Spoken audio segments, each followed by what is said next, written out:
Assalamualaikum warahmatullahi wabarakatuh. Anak-anak semua, selamat bertemu kembali dengan materi pembelajaran anatomi fisiologi, yaitu tentang sistem integumen manusia. Kali ini kita akan membahas tentang struktur dan fungsi dari sistem integumen tersebut. Ibu harapkan kalian semua dalam keadaan sehat dan berbahagia ya. Mari kita mulai pembelajaran hari ini. Sistem integumen itu merupakan sistem yang membedakan, memisahkan, dan menginformasikan kita dari lingkungan sekitar.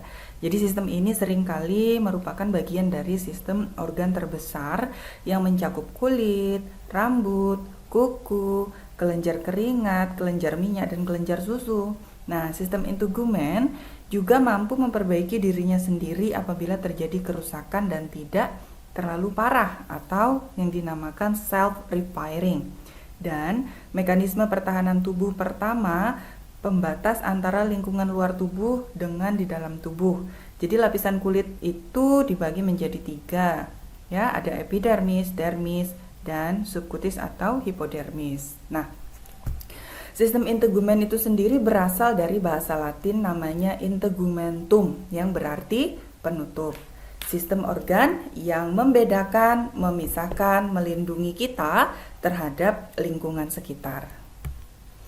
Nah, sistem integumen itu mencakup kulit, rambut, kuku, kelenjar keringat, serta produksinya, yaitu keringat atau lendir. Ya, kelenjar-kelenjar yang menghasilkan air keringat serta lendir.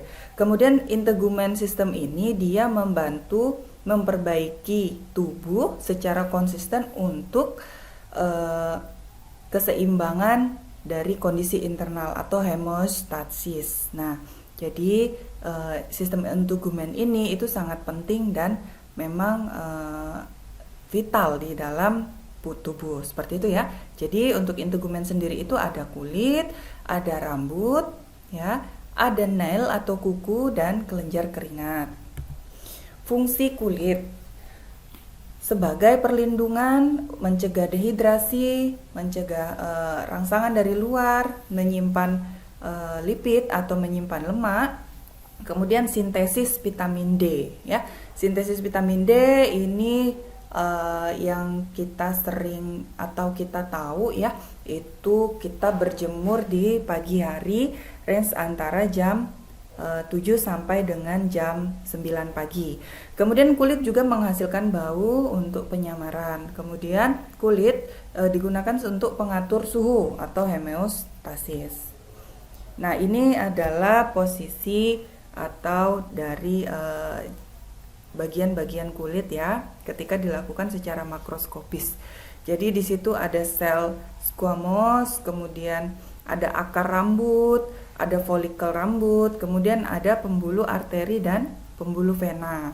Tapi di sini kapiler maksudnya ya. Kemudian ada kelenjar minyak, ada otot erector pili, kemudian ada jaringan adiposa, ada hipodermis yaitu bagian kulit. Tadi bagian kulit dibagi menjadi 3 ya. Bagian terluar ini epidermis, kemudian bagian tengah ya itu dermis, kemudian di bagian dalam itu hipodermis. Nah, di dalamnya lagi itu terdapat jaringan adiposa. Kemudian ada persarafan juga di situ, kemudian ada sel Merker dan ada kelenjar Schwann di dalamnya. Ini ya epidermis, bagian tampak atas, kemudian tengah itu ada dermis yang di dalamnya terdapat akar rambut, pembuluh darah, dan lain sebagainya. Ada kelenjar juga. Nah, di ini bagian bawah ada hipodermis. Kulit atau bagian epidermis. Fungsinya, kulit berfungsi sebagai alat ekskresi karena adanya kelenjar keringat atau dinamakan kelenjar sudorifera yang terletak di dalam lapisan dermis atau lapisan kedua di bagian middle dan atau bagian tengah dari jaringan kulit. Epidermis itu tersusun atas lapisan korneum dan lapisan Malpighi. Nah, lapisan korneum ini merupakan lapisan kulit yang mati yang dapat mengelupas dan digantikan oleh sel-sel baru. Jadi selnya bisa beregenerasi sendiri. Kemudian lapisan Malpighi ini terdiri dari lapisan spinosum dan lapisan germinatium, ya, germinativum. Nah, di bagian epidermis itu terdapat lapisan spinosum, fungsinya untuk menahan gesekan dari luar. Kemudian lapisan germinativum ini mengandung sel yang aktif untuk membelah diri, menggantikan lapisan sel pada lapisan korneum. Kemudian lapisan Malpighi mengandung pigmen melanin yang memberi warna pada kulit. Nah, jadi ketika lapisan Malpighi ini banyak mengandung pigmen atau turunan, ya, gen dari orang tua ke bayi, itu misalnya yang banyak warna coklat atau warna white. Nah, itu yang merupakan tugas dari lapisan Malpighi ini atau pigmen-pigmen melanin ini. Oke.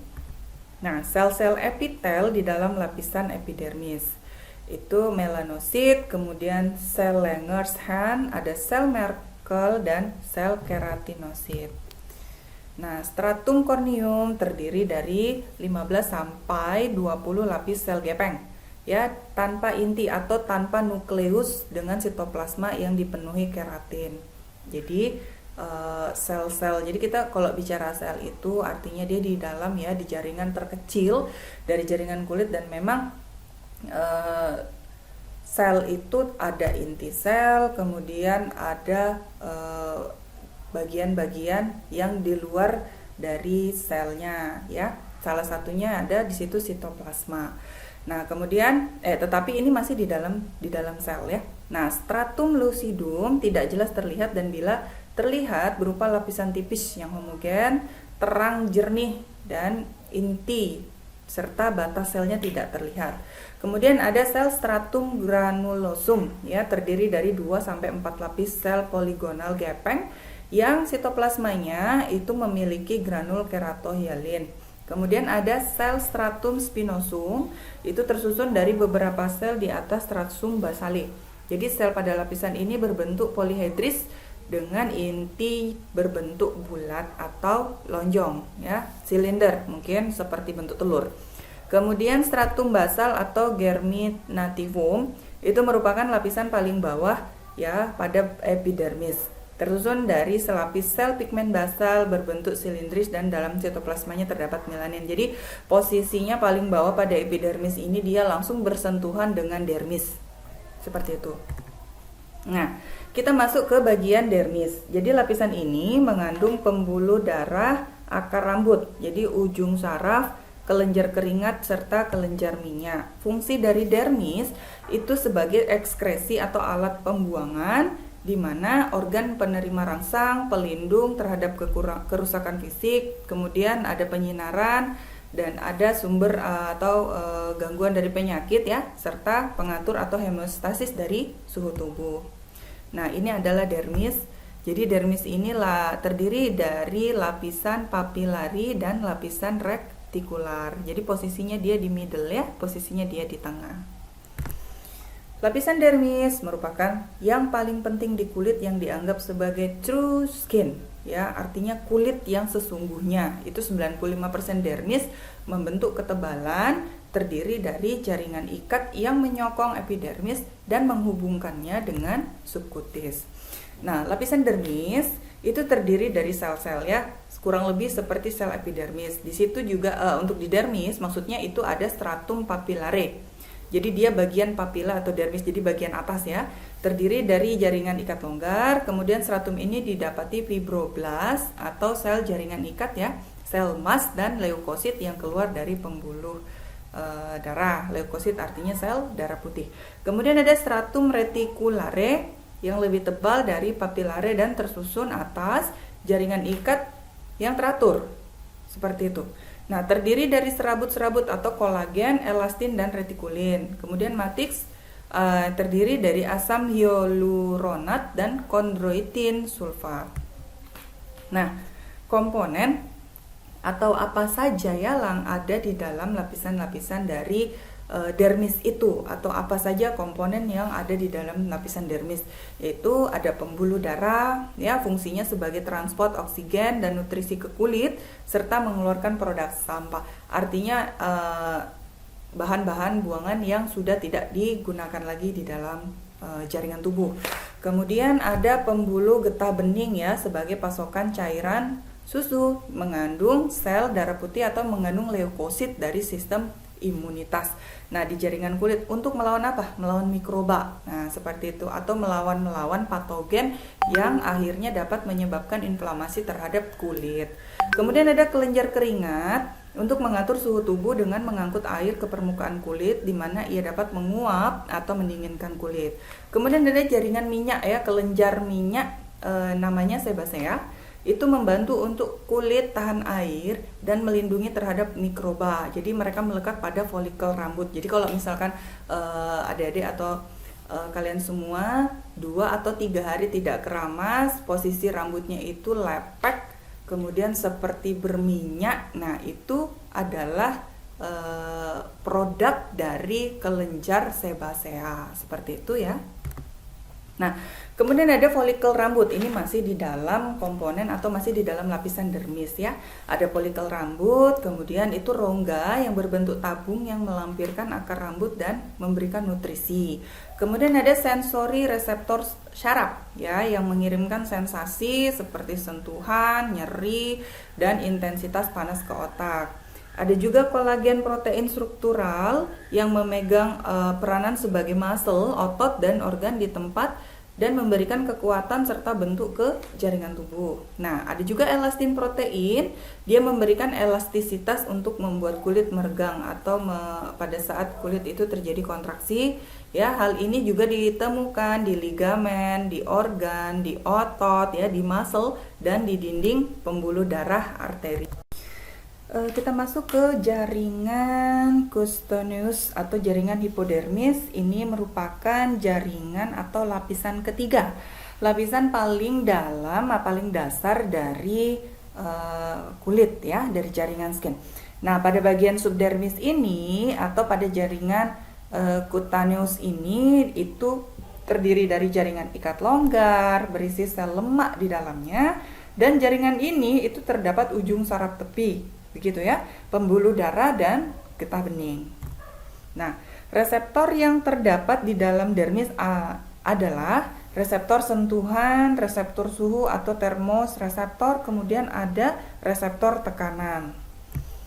Kemudian di dalam jaringan kulit itu juga terdapat kelenjar. Nah, kelenjar yang terdapat di dalam dermis adalah kelenjar keringat dan kelenjar sebum. Jadi kalau kita bicara sebum itu sudah tidak asing dengan yang namanya ketombe. Nah, seperti itu. Ini salah satu dari nantinya kita akan berbicara tentang patogenesis dari jaringan kulit yang khususnya di daerah kepala ya, di daerah kepala yang berkaitan dengan kelenjar sebum.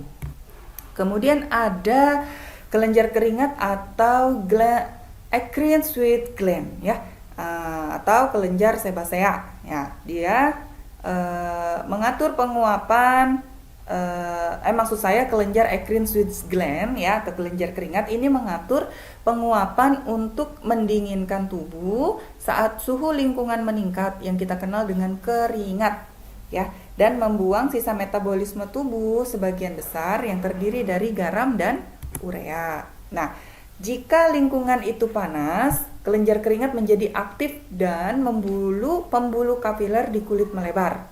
Kemudian melebarnya pembuluh kapiler ini itu memudahkan proses pembuangan air dan sisa metabolisme. Aktifnya kelenjar keringat mengakibatkan keluarnya keringat ke permukaan dengan cara penguapan. Nah, penguapan ini mengakibatkan suhu di permukaan kulit turun sehingga kita tidak merasakan panas lagi. Sebaliknya, jika suhu lingkungannya rendah atau dingin, kelenjar keringat tidak aktif dan pembuluh kapiler di kulit menyempit. Pada keadaan ini, darah tidak membuang sisa metabolisme dan air, ya, sehingga akibatnya penguapan itu sangat tidak maksimal atau sangat kurang, sehingga suhu tubuh tetap dan tubuh tidak mengalami kedinginan. Jadi keluarnya keringat ini itu dikontrol oleh hipotalamus. Nah, seperti ini ya. Nah, ini secara singkatnya dari hipotalamus ketika ada keadaan lingkungan di luar itu suhunya meningkat atau panas, Dia mengaktifkan kelenjar keringat, nih dari hipotalamus ya, dia merangsang aktif kelenjar keringat dan vasodilatasi pembuluh darah kapiler yang menyebabkan terjadinya penguapan sehingga di dalam tubuh terjadinya penurunan suhu yang akhirnya terjadi sekresi atau air dan sisa metabolisme meningkat. Nah, sebaliknya ketika suhu atau udara di sekitar itu rendah atau dingin, hipotalamus itu tidak mengaktifkan atau kelenjar keringat ya. Jadi terjadi vasokonstriksi pada pembuluh darah kapiler. Terjadi penguapan dan menstabilkan suhu, kemudian yang terjadi sekresi air dan sisa metabolisme meningkat.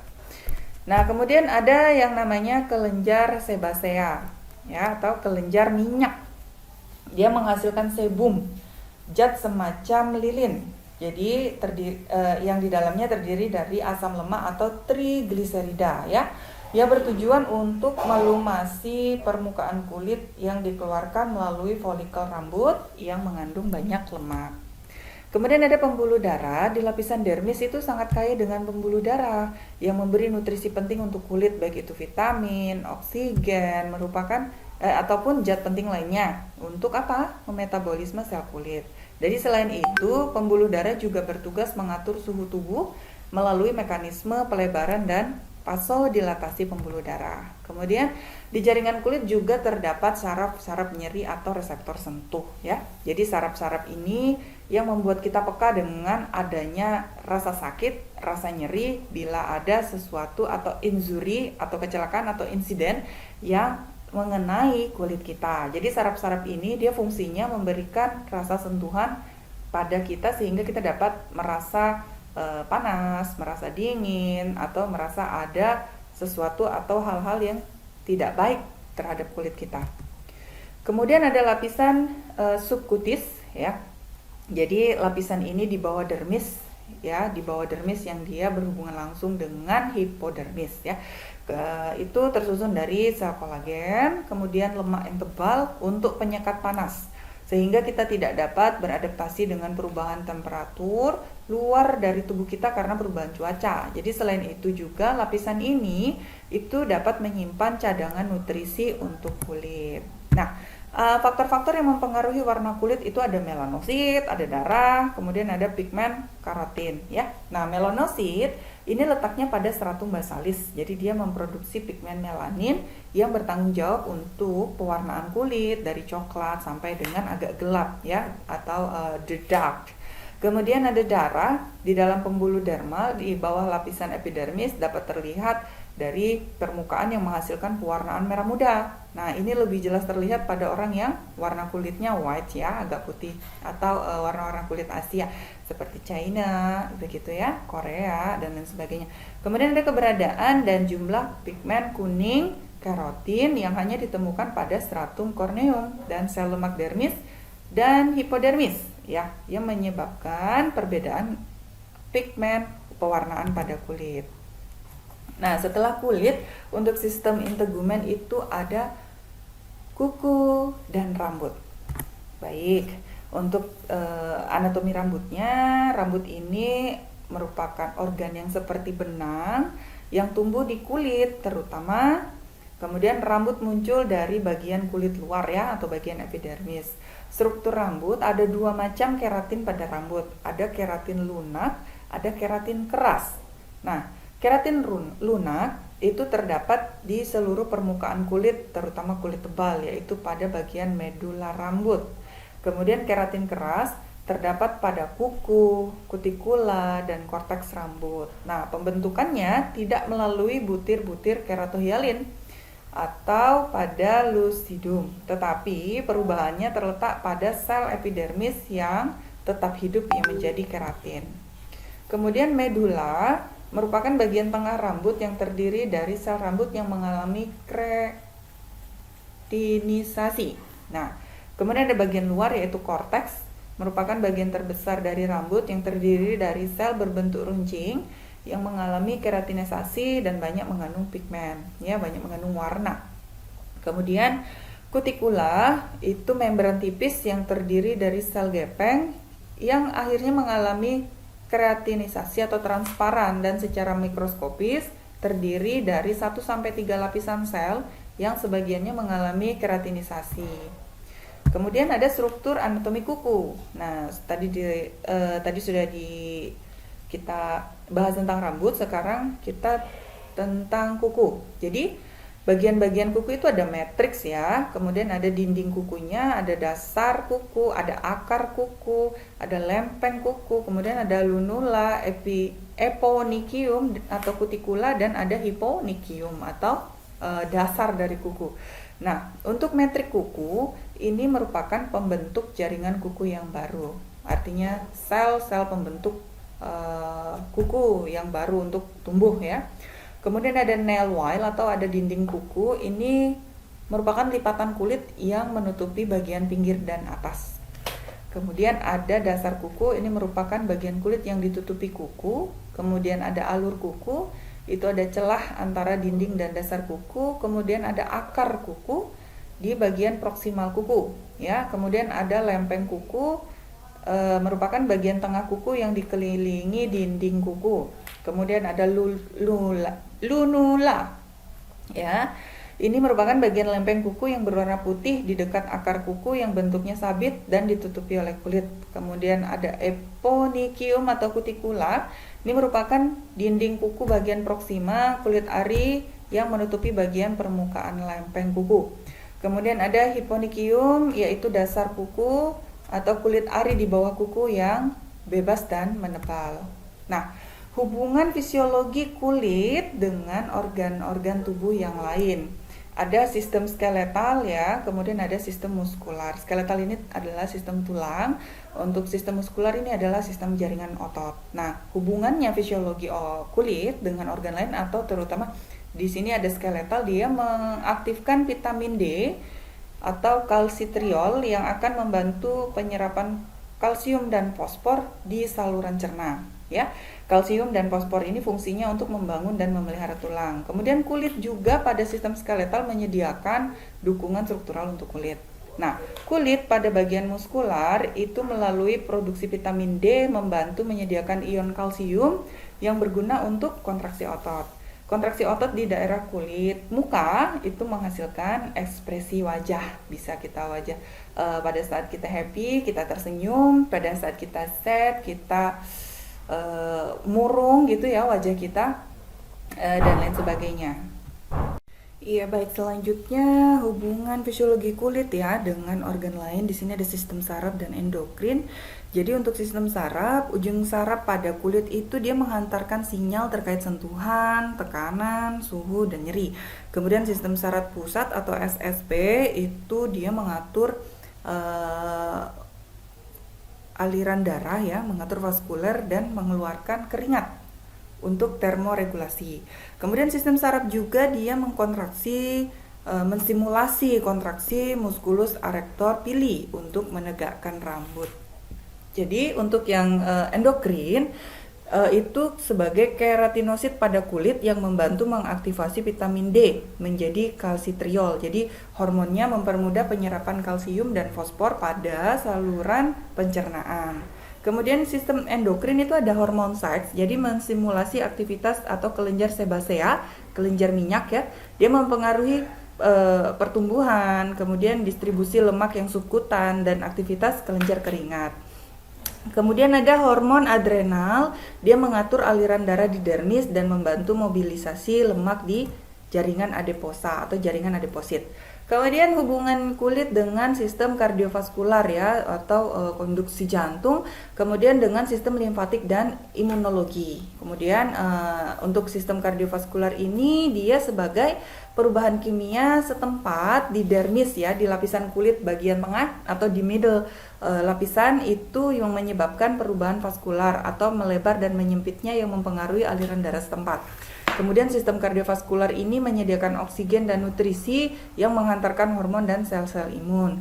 Kemudian juga pembuluh darah ini menghantarkan karbon dioksida serta bahan-bahan metabolisme yang tidak digunakan tubuh lagi serta toksin. Kemudian kardiovaskular ini juga menyediakan panas untuk mengatur suhu pada kulit.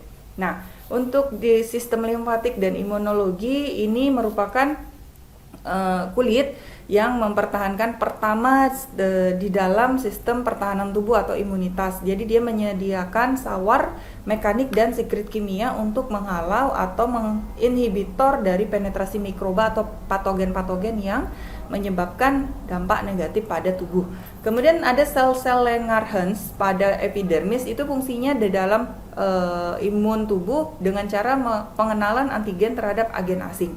Kemudian ada makrofag, jadi dia membunuh, memakan atau memfagosit mikroba yang berhasil mempenetrasi permukaan kulit.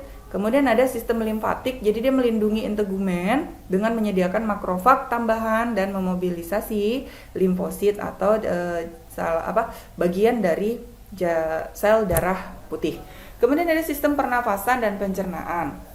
Untuk sistem pernafasan, pada rambut hidung berfungsi menyaring partikel debu dari udara yang dihirup, kemudian mensimulasi pada ujung saraf nyeri yang dapat mengubah laju pernafasan. Kemudian ada sistem pernafasan yang menyediakan oksigen untuk jaringan dan mengeliminasi karbon dioksida. Nah, ada sistem pencernaan juga yang hubungan fisiologi dengan kulit, dia mengaktifkan vitamin D pada kulit menjadi kalsitriol yang membantu penyerapan kalsium dan fosfor di saluran pencernaan.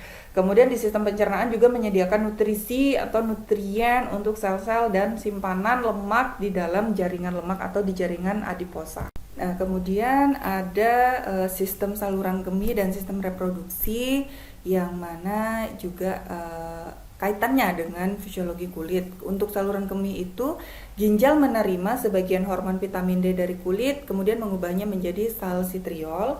Kemudian ada ekskresi atau buangan metabolisme yang sudah tidak digunakan oleh jaringan tubuh melalui kelenjar keringat yang juga turut berperan dalam menentukan jumlah dari bahan buangan yang harusnya itu melalui tubulus ginjal. Kemudian ada sistem reproduksi ya. Jadi ujung saraf di kulit itu sekutan merespon terhadap simulasi erotik dan berkontribusi terhadap kepuasan seksual. Kemudian ada gerakan menghisap pada bayi pada saat menyusu ya, mengasi, itu menstimulasi ujung saraf di kulit dan menyebabkan keluarnya ASI. Kemudian ada kelenjar susu, dia modifikasi dari kelenjar keringat yang memproduksi ASI. Kemudian ada kulit mengalami hiperplasia atau mengalami pelebaran selama kehamilan terkait pertumbuhan dari janin atau fetus ya. Kemudian ada hormon-hormon seks yang mempengaruhi distribusi rambut, sel adiposa dan perkembangan kelenjar payudara.